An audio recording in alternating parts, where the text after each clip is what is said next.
Eu quero convidar a igreja para juntos lermos uma porção da palavra de Deus, dois textos. O primeiro está em Juízes. Juízes capítulo de número 7.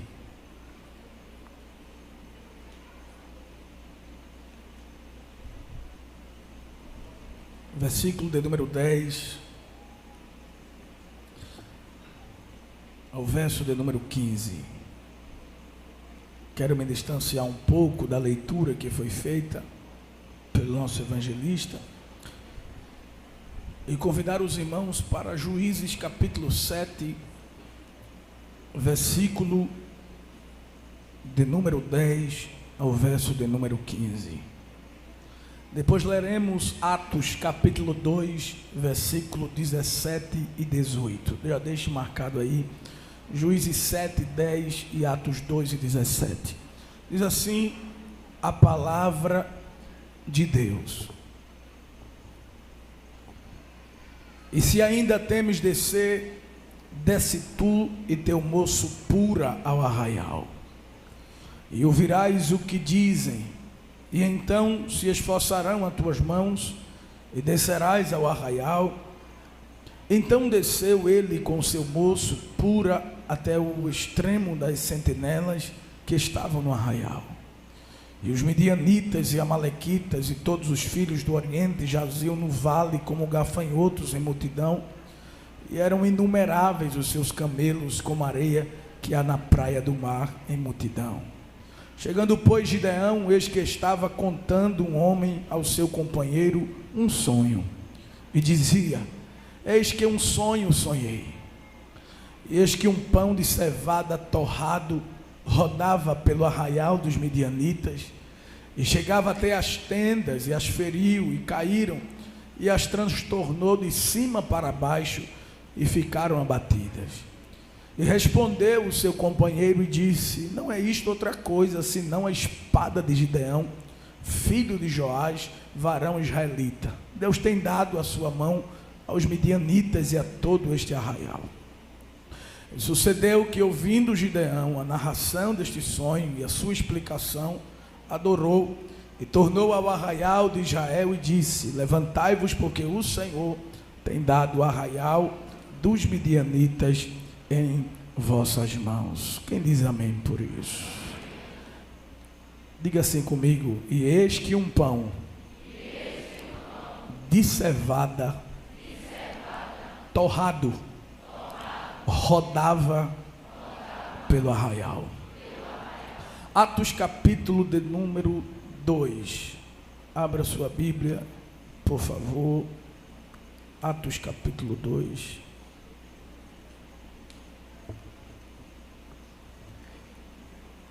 Versículo de número 3 e 4, depois leremos versículo 17 e 18. E foram vistas por eles línguas repartidas como o quê? De fogo, os quais pousaram sobre cada um deles. E todos foram cheios do Espírito Santo e começaram a falar em outras línguas, conforme o Espírito lhe concedia que falassem. Versículo 17. E nos últimos dias acontecerá, diz Deus, que do meu Espírito derramarei sobre toda a carne. E os vossos filhos e vossas filhas profetizarão, os vossos jovens terão visões, e os vossos velhos sonharão sonhos. E também do meu Espírito derramarei sobre os meus servos e minhas servas naqueles dias, e profetizarão. Quem diz amém por isso? Eu quero falar nesta noite sobre a geração da última hora, uma geração marcada pelo fogo de Deus. Você pode repetir comigo? A geração da última hora. Uma geração marcada pelo fogo de Deus. Queridos irmãos, o texto que lemos no livro dos Juízes retrata-nos da experiência que Gideão teve com Deus, que inicia-se no capítulo de número 6. Todos nós sabemos de que Deus levantou Gideão em um tempo de grande crise que a nação de Israel estava vivenciando. O povo havia pecado contra Deus, desobedecido às suas orientações, e haviam se prostrado diante dos deuses cananeus. Com isso, Deus enviou o castigo sobre o seu povo, para que eles pudessem então se arrepender de seus pecados e viessem converter-se ao Senhor. Deus permitiu que os midianitas oprimissem Israel por um período de 7 anos. Diga assim comigo: 7 anos de opressão.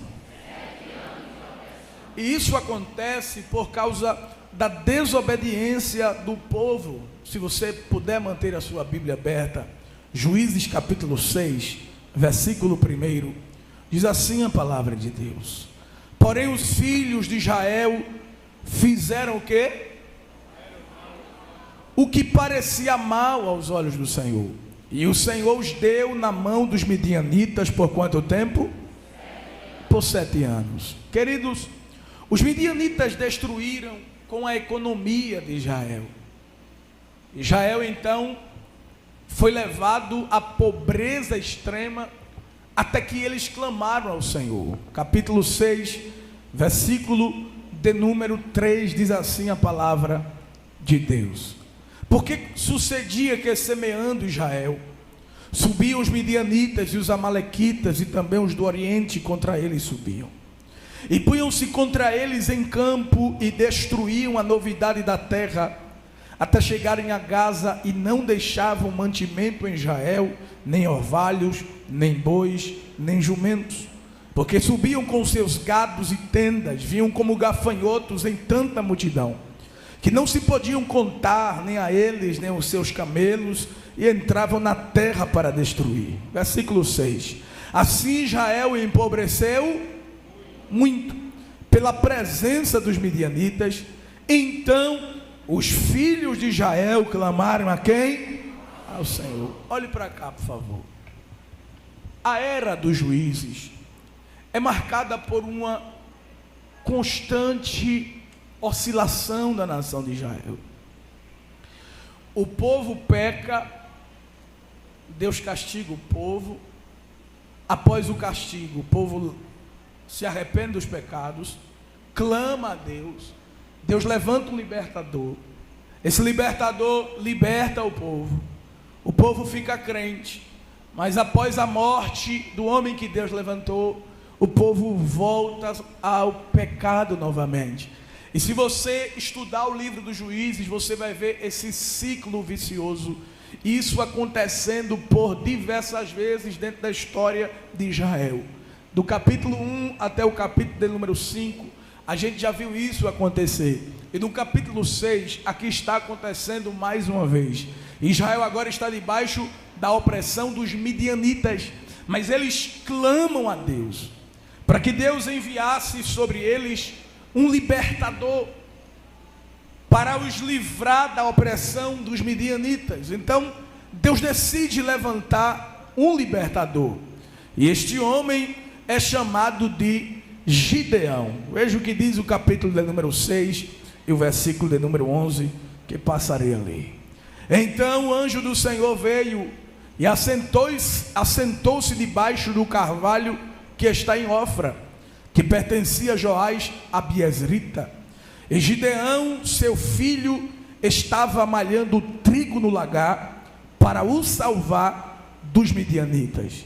Então o Senhor lhe apareceu e lhe disse: o Senhor é contigo, varão valoroso. Observe, irmãos, que Deus decide levantar Gideão. Gideão, ele era filho de Joás, pertencente à tribo de Manassés. A Bíblia nos mostra que a família de Gideão era a mais pobre no meio da sua tribo. A tribo de Gideão não era a mais pobre, não. Uma das maiores tribos de Israel era a tribo de Manassés. Mas dentro da tribo de Manassés, a Bíblia nos mostra que a família de Gideão era a mais pobre.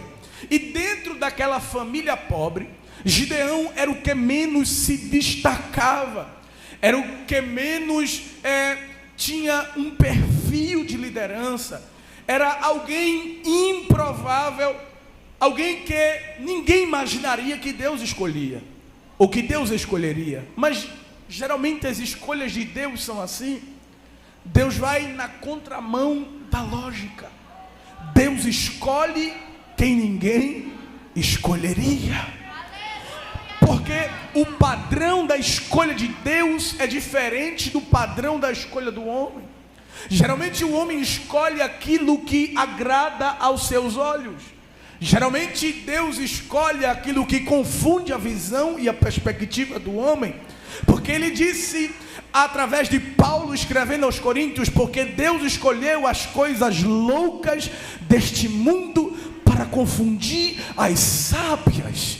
E Deus escolheu aqueles que não são para confundir os que são. Porque para que ninguém se glorie, ninguém que está aqui foi escolhido por causa da sua habilidade, da sua força, do seu intelecto. Todos nós aqui somos improváveis e Deus nos escolheu para que a glória seja dele, não seja do vaso, porque o vaso é de barro, o vaso não tem, o vaso não pode, o vaso não faz, mas o que dá valor ao vaso é o oleiro, porque o oleiro agrega valores ao barro, e a gente estava lá no lamaçal, mas ele foi lá, eita glória, pegou um punhado de barro, fez um vaso e disse assim: eu vou agregar valor ao vaso, eu vou colocar tesouros.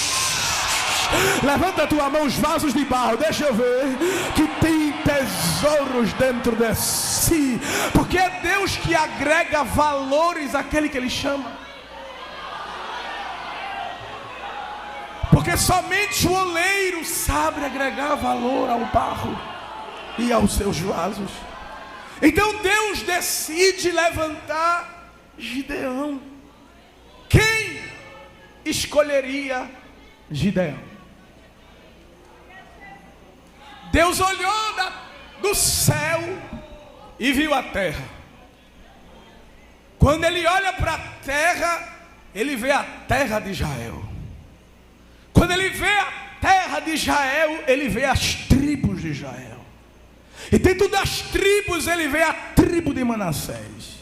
E dentro da tribo de Manassés, aleluia, Deus vê a casa de Gideão. E dentro da casa de Gideão, Deus encontrou Gideão, o improvável. Os olhos de Deus alcançam aquele que ninguém alcança. Eu vou dizer de novo, para ver se tu dá uma glória mais forte. Deus te viu, Deus te alcançou, Deus te achou. Mas Gideão, irmãos, ele não quer ser achado. Gideão não quer ser achado, porque o texto diz que ele está escondido. E quem está escondido não quer ser achado. Quem está escondido não quer ser procurado. Mas os olhos de Deus são como 7 chamas de fogo que contempla todas as coisas. E Deus olhou da terra e disse: eu preciso levantar alguém. O concílio do céu. Tem um concílio no céu, você sabia disso? Quem é que a gente vai levantar? Vamos levantar aquele rapaz ali.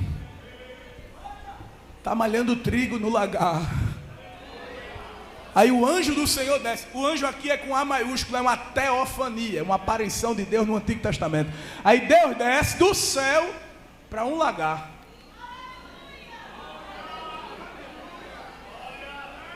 Deus ainda visita ambiente de trabalho de crente.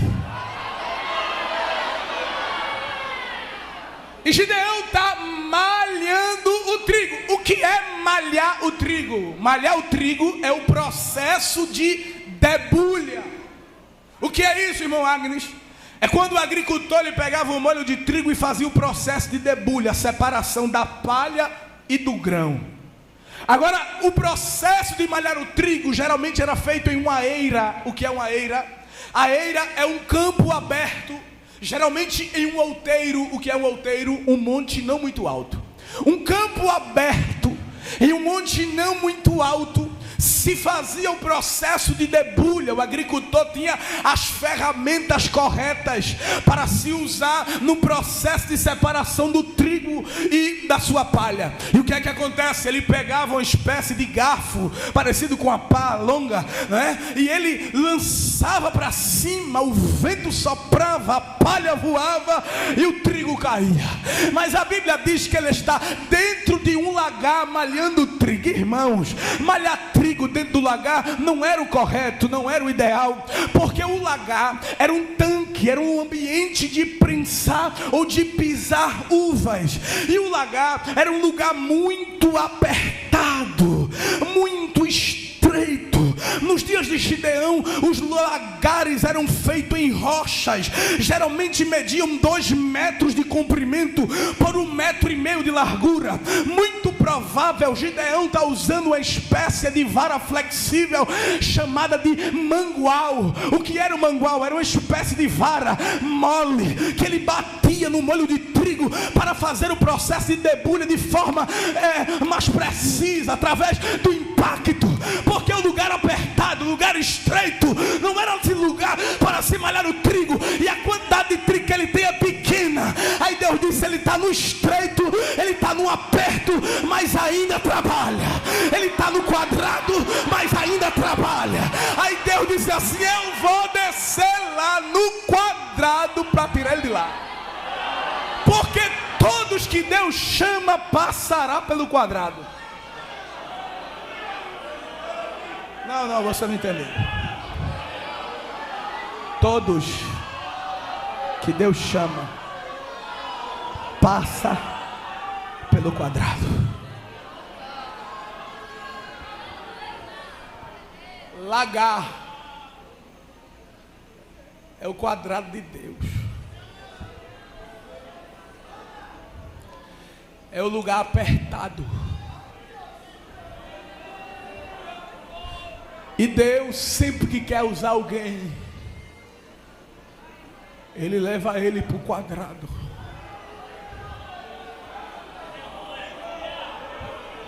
Para o aperto. Para o estreito. E às vezes o escolhido quer correr, mas não dá para correr, porque foi Deus que botou ele num quadrado, num estreito. E ele só sai depois que Deus tira.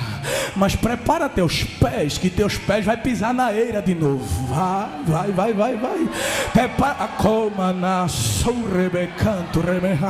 Prepara teus pés, porque Deus vai te tirar desse estreito, vai te tirar desse aperto, porque Ele te levou para esse aperto para te lapidar, para te preparar, porque Ele tem uma obra contigo, com a tua família, e o que Ele vai fazer é algo grande.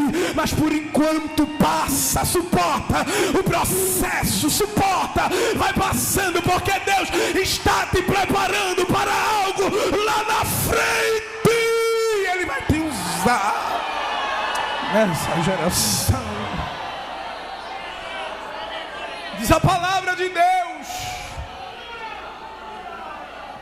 que o anjo do Senhor veio e assentou-se debaixo do cavalo. Quem se assenta não tem pressa.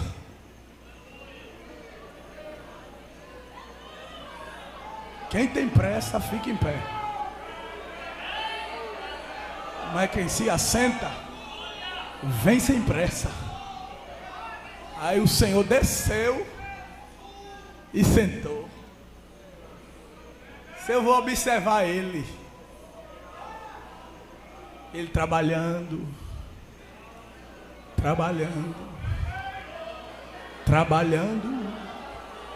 ele não viu, mas Deus viu ele. Ele não sentiu, mas Deus estava lá. Ele não percebeu, mas o Senhor estava observando ele. E não é porque tu não viu, não é porque tu não sentiu, não é porque tu não percebeu que Deus não está te observando.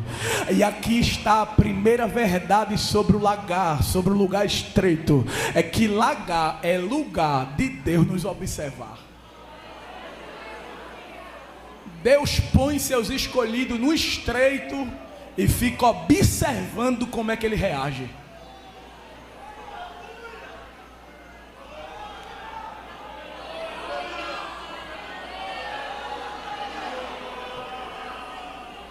Por isso você não pode murmurar. Por isso você não pode reclamar. E o que é que eu faço? Faça o que você foi chamado para fazer. Faça a obra. Trabalhe. Se esforce. Mas está apertado, mas vá fazendo. Que eu vou lhe tirar do estreito. Mas está doendo, mas vá fazendo. Que vai chegar o tempo de eu alargar. Mas está estreito, está doendo, estou sofrendo. Mas vai fazendo. Porque daqui a pouco a porta grande vai se abrir. A tua tenda vai se enlarguecer.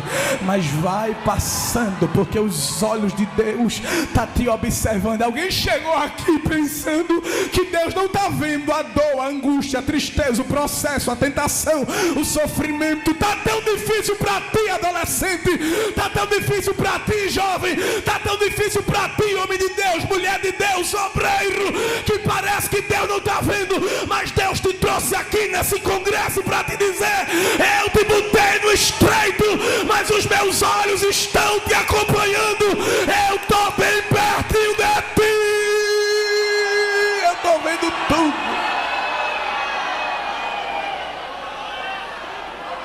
Lagar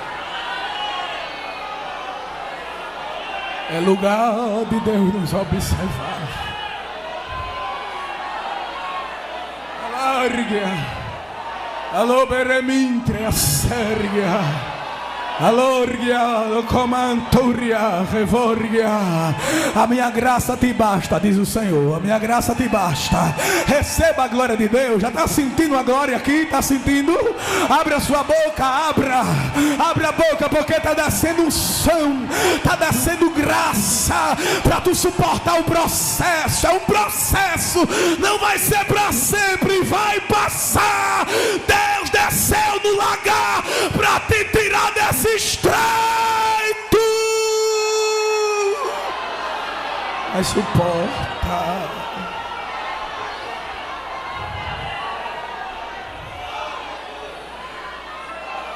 Versículo 12. Então o anjo do Senhor lhe apareceu.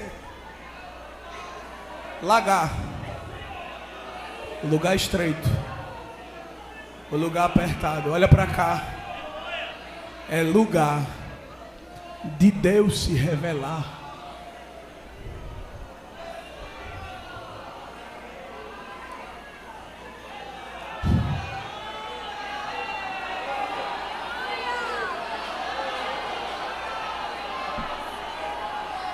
Deus se revela ou não revela no estreito?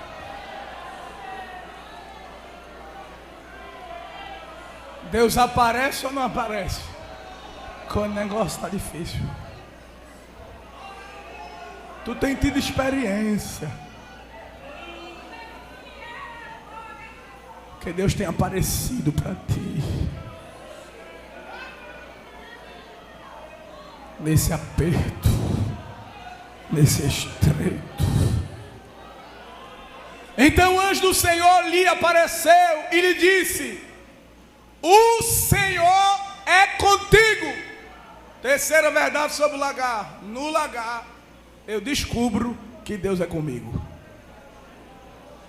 Porque a gente pensa que Deus está só com a gente quando está tudo indo bem. Aí Ele aperta para a gente saber que na prova, na dificuldade, Ele também está com a gente. O Senhor é contigo, varão valoroso. Primeiro, lagar é lugar de Deus nos observar. Segundo, lagar é lugar de Deus se revelar. Terceiro, lagar é lugar de saber que Deus é comigo. Quarto, lagar é lugar de eu conhecer o que Deus pensa sobre mim. Porque a gente se preocupa muito com a opinião de A, de B e de C. E quando a gente está num aperto, geralmente as pessoas gostam de tecer comentários. E dizer: está passando por isso, por aquilo, por causa disso, disso. Mas você não sabe. E no lagar, Gideão descobriu algo que ele não sabia. Porque ele conheceu o que Deus pensava sobre ele. Te prepara. para conhecer os pensamentos de Deus ao teu respeito. Como é, pastor, que Deus chama o camarada que está escondido de varão valoroso? E eu fui ver essa palavra valoroso, significa guerreiro, valente, corajoso, destemido. Me diga, como é que o cabo está escondido? Deus está dizendo: tu é corajoso, tu é um guerreiro, tu é valente. Sabe por quê, irmãos? Porque geralmente as pessoas conhecem o nosso momento, mas Deus conhece a nossa história. Aí Deus disse assim: Gideão, alguém te vê escondido e pensa que tu é medroso, mas eu acompanho a tua história. Eu sei o perigo que tu corre, o risco que tu enfrenta para malhar o trigo e para trazer por dentro do lagar. E eu te digo, eu sei quem tu és, rapaz. Tu és corajoso, ei, adolescente, jovem, tu és corajoso para estar sentado aqui nesse banco com essa camisa do Congresso. Só Deus sabe as guerras que tu tem enfrentado.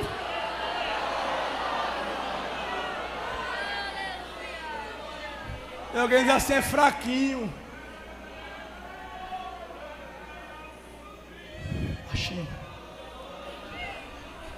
Isso aí chega muito longe não. Tem firmeza não. E o Espírito dizendo: ah, eu sei quem tu és. Eu sei teu esforço. Eu sei as guerras que tu tens enfrentado para guardar o trigo. Trigo é sinônimo da palavra de Deus. E Deus tem visto, adolescente, o esforço que tu tem feito para guardar a palavra. E Satanás tem ficado confundido com a tua vida. Às vezes não tem força para orar. Às vezes não tem força para ler. Às vezes não tem força para buscar. Aí Satanás diz: é presa fácil. Mas ele não viu quando a tua alma clamou: se Deus me socorra, eu quero ser fiel a ti. E Deus desceu para te ajudar. E está te dizendo: eu conto contigo, eu conto contigo, eu conto contigo, eu conto contigo, eu conto contigo. Abre a tua boca para glorificar. Eu conto contigo, eu conto contigo, eu conto contigo. Abre a tua boca para glorificar, que o Espírito vai te encher. Eu conto contigo, eu conto contigo, eu conto contigo, eu conto contigo. Vai abrindo a boca para dar glória, porque Jesus vai te renovar. Eu conto contigo, eu conto contigo. Eu sei quem tu és corajoso. Eu vou honrar os teus esforços. Eu vou honrar. Eu vou honrar os teus esforços.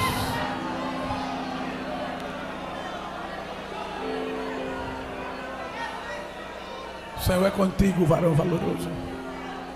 Mas no lagar é lugar também de reconhecermos as nossas limitações. Porque lagar também é lugar de desabafo. Deus não se agrada de murmurador, mas pode desabafar.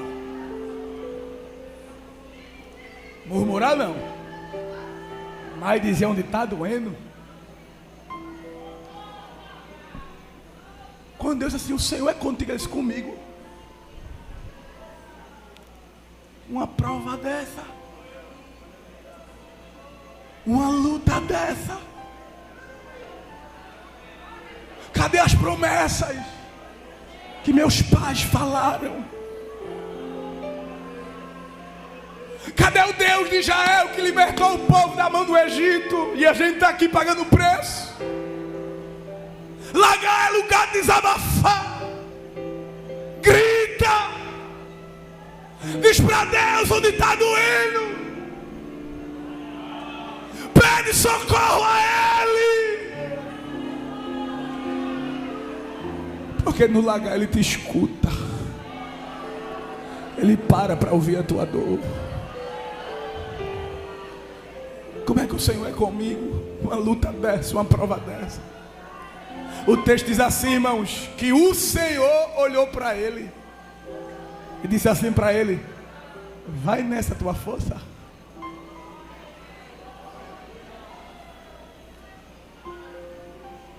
Lagar é lugar de Deus enxergar em nós aquilo que a gente não consegue ver na gente. Deus olhou para ele e disse: tem força aí. Vai nessa força. Ele: que força? Eu estou sem força, Deus. Chegasse aqui dizendo isso, não foi? Eu estou sem força para lutar, quanto mais para vencer. Aí Deus está te dizendo: eu enxerguei força em ti, porque a minha alegria é a tua força. Recebe força. Olha como o Espírito está tratando com a gente aqui hoje.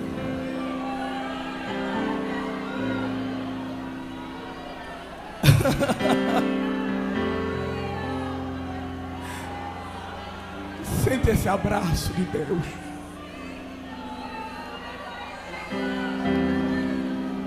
Dizendo: tu não vai parar, tu não vai desistir. Ai não, porque eu estou te enchendo hoje de força. Tu vai até o fim, nessas últimas horas antes do arrebatamento. Satanás disse: vai se desviar, e o Espírito está dizendo: vai não, vai não, vai não, vai não, vai não, vai não.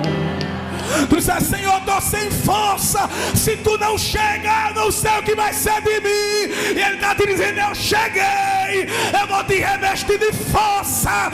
Tu, porém, vai até o fim.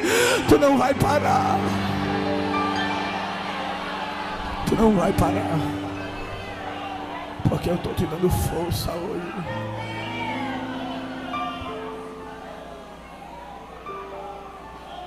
E ele disse: ai, Senhor meu, com que livrarei a Jael?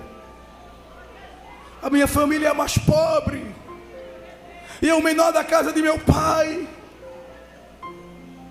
Ele revelou a sua limitação. E o Senhor lhe disse: por quanto eu hei de ser contigo? Tu ferirás os midianitas como se fosse um só homem. No lagar, no estreito, é lugar de receber promessa. Gideão, antes de ter um exército, ele já sabia que ia ganhar, porque Deus disse a ele: dentro do estreito, tu ferirás os midianitas como se fosse um só homem. Eu te darei a vitória. E tu tens experimentado tanta coisa de Deus nesses últimos dias. Tu tens ouvido a voz de Deus, e Ele está te dizendo: guarda a minha promessa, guarda o que eu tenho te dito, guarda o que eu tenho te falado. Diz a palavra de Deus, irmãos, que Ele disse assim: se agora tenho achado graça aos teus olhos, dai-me um sinal de que és o que comigo falas. Se Deus, tu me dissesse tanta coisa hoje, mas eu olho para mim, eu não vejo condições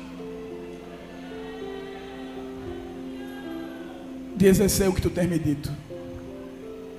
E o que é que tu queres, Gideão? Me dê um sinal. Um sinal. Sim, Senhor. Prove para mim. Não é que eu desconfie da tua palavra, mas eu estou temeroso.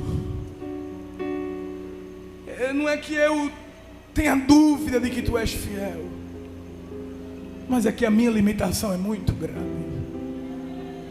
Não é que eu não creia em ti, mas é porque a promessa é muito grande e eu sou muito pequeno. Me dê um sinal. Eu disse: pode pedir, que eu vou dar. Ele preparou uma oferta, e o anjo do Senhor tocou com a ponta do cajado, e o fogo consumiu a oferta.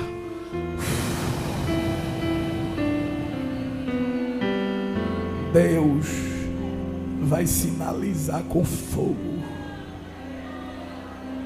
Eu vou dizer de novo: Deus vai sinalizar com fogo. Ele disse: Senhor, se não for pedir muito, eu quero outro sinal. Mas Gideão, tu quer outro sinal? Eu quero, Senhor. E o que é que tu queres? Eu vou pegar, Senhor, um velo de lã. Eu vou botar lá na eira onde se malha o trigo. E se tu é comigo mesmo, Senhor, a terra vai ficar seca quando o orvalho cair na madrugada,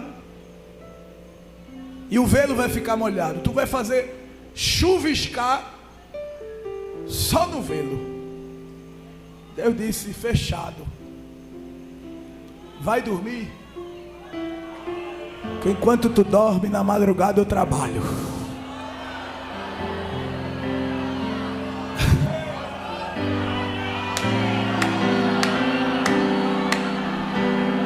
Deus está dizendo: descansa, que eu vou sinalizar. Descansa. Na madrugada veio o orvalho e parou em cima do velo.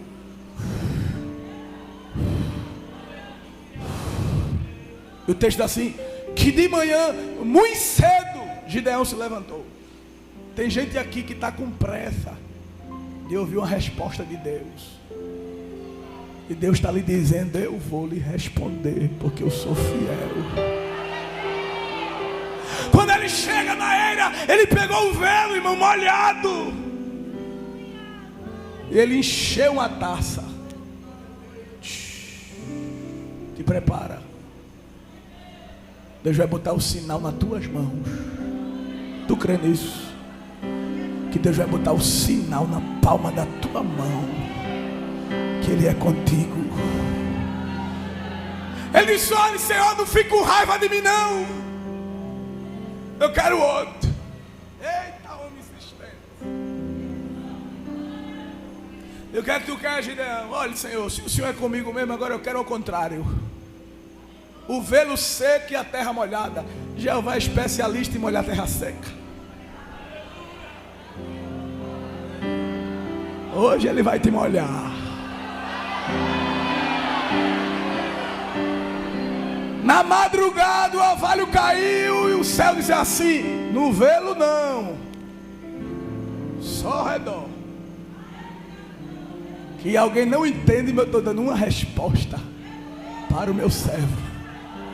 Na madrugada o orvalho na terra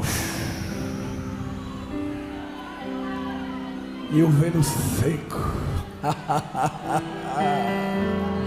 Diga assim: Gideão pediu 3 sinais, mas Deus deu 4. E o texto que lemos, capítulo 7, versículo 10, Deus disse: olha, Gideão, se ainda tu temes descer, chama teu servo pura, porque hoje eu vou te dar o último sinal, porque eu tenho pressa para te usar. O último sinal, Senhor, sim, desça lá, leve pura com você, porque quando você duvidar vai ter o seu companheiro do seu lado para lhe lembrar da promessa. Agora eu vou lhe dar esse sinal, você de boca fechada. De boca fechada, Senhor, é boca fechada, porque tem coisa que eu faço e lhe dou vitória, você no silêncio. Desça, fique só ouvindo. Quando ele desceu, irmãos, lá entre as sentinelas do exército inimigo, ele escutou o sinal de Deus. 2 homens conversando, dizendo: homem, eu tive um sonho. Um sonho foi. Como foi o sonho? Olha, eu sonhei com um pão de cevada. Um pão, sim, de cevada foi.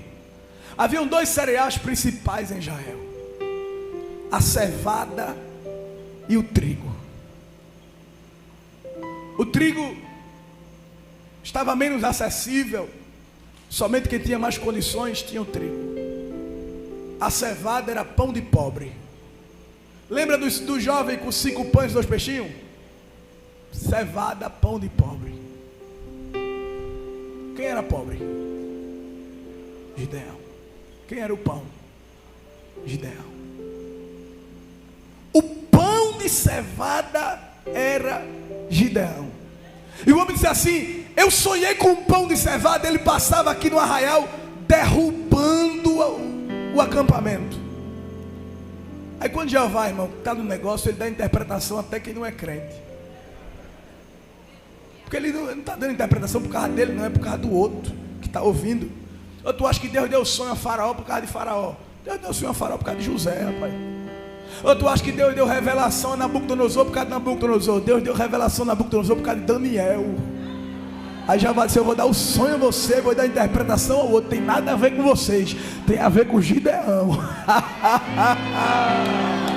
Levanta a tua mão para dar glória para Jesus. Jesus está trabalhando. Então quer dizer que tu sonhaste com pão, passando por aqui, derrubando. Aí o homem teve a interpretação. Ele disse: homem, isso aí não é outra coisa não. É o quê? Ele disse: é Gideão. É a espada de Gideão. Deus vai dar vitória a Gideão. Sim, quase eu ia esquecendo, rapaz. O que foi? O pão era torrado. Aí, onde é que está o mistério? O que é que torra pão? Quem é o Deus de Gideão?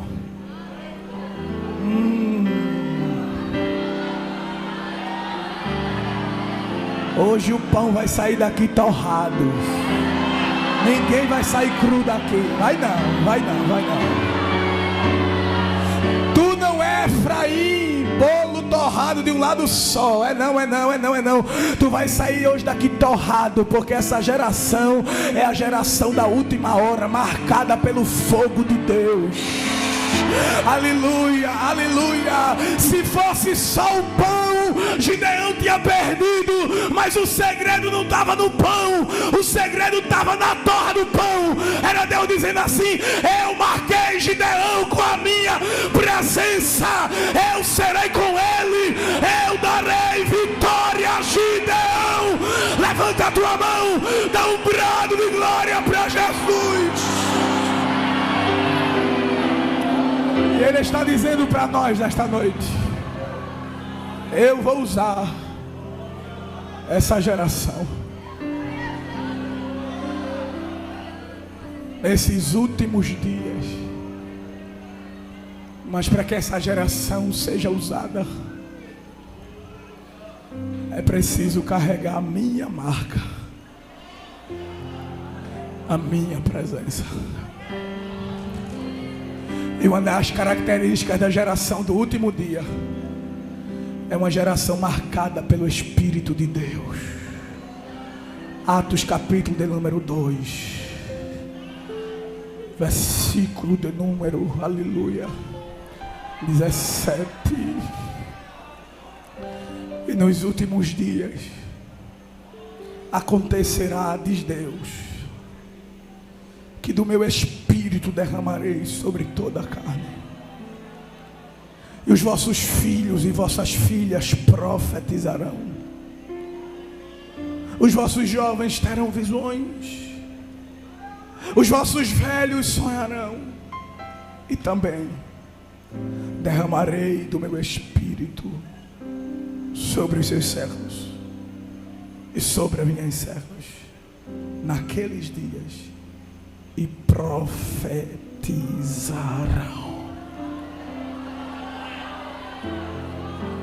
Quantos querem ser usados por Deus nessa geração?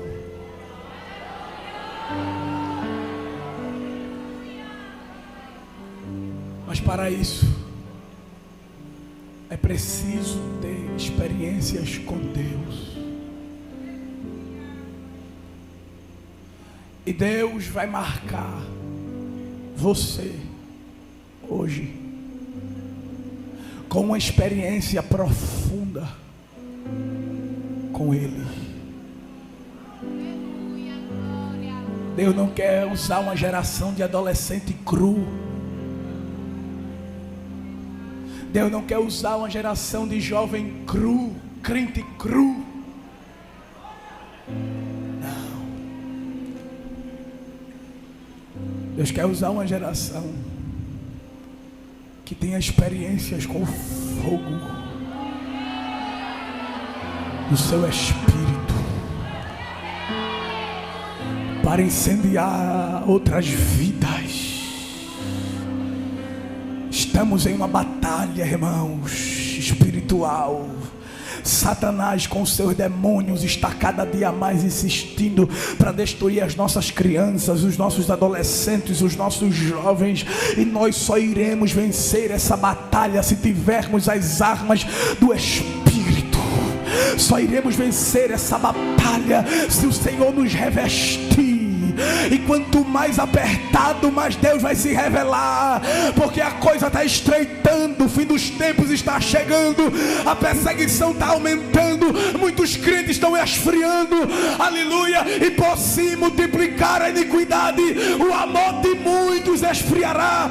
Observe, é o amor de muitos, não é o amor de todos. E hoje o Espírito Santo me trouxe aqui nessa noite para te dizer: a cana trilhada não será quebrada, e nem o pavio que fumega vai se apagar.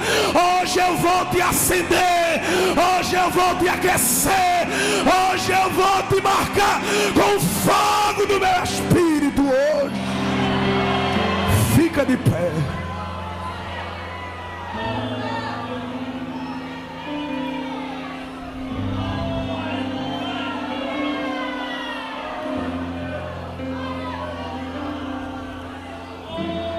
Só os que querem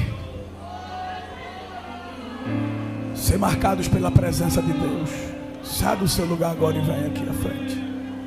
Vem.